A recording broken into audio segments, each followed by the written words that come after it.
On parle sécurité ? Urgence sécuritaire. Sécurité. Sécurité. Pour la sécurité. Pour la sécurité. Pour la sécurité. Sécurité. Sécurité. Sécurité. Sécurité. Sécurité. Ces mots n'ont pas le même sens selon qui les prononce. Et si pendant cette élection, on parlait des insécurités que vivent au quotidien celles et ceux que l'on entend si peu, les familles, les personnes qui vivent chaque jour l'extrême pauvreté et l'exclusion.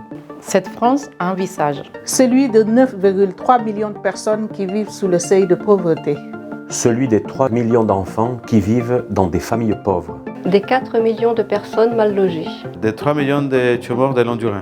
Des personnes privées d'emploi décent. Des travailleurs indépendants, intérimaires, ubérisés, en temps partiel contraint. Des personnes dont on ne demande jamais les idées, la réflexion, la participation. Pour toutes celles et ceux qui vivent la pauvreté au quotidien, oui, il est temps de reconstruire des sécurités. Reconstruire les sécurités, c'est lutter pour l'accès de tous aux droits fondamentaux. C'est d'abord lutter contre le mal-logement et permettre à toutes et tous d'accéder à un logement digne et pérenne. Les solutions sont connues. Construire des logements accessibles aux plus pauvres. Expérimenter la fixation du montant des loyers des logements sociaux en fonction des revenus.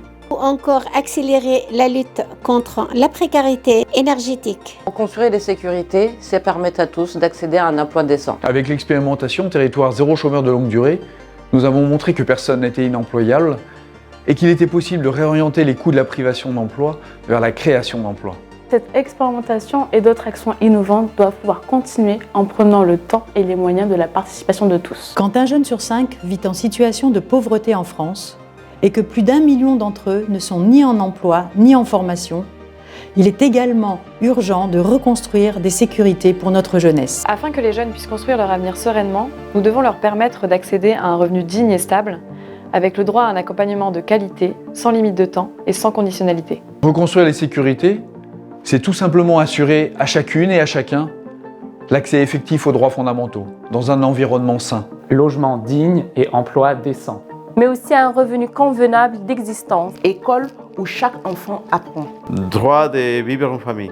Accès à la santé. À la justice. Aux droits culturels. À l'exercice de la citoyenneté. Enfin, reconstruire les sécurités, c'est mettre le lien social au cœur de notre projet de société pour permettre aux plus exclus de sortir de leur isolement et d'être reconnus citoyens à part entière. Loin des discours qui cherchent les boucs émissaires d'un côté, qui stigmatisent les plus fragilisés de l'autre, c'est le respect des droits humains qui constitue les bases d'une société ouverte et apaisée, d'une société qui protège tous les citoyens.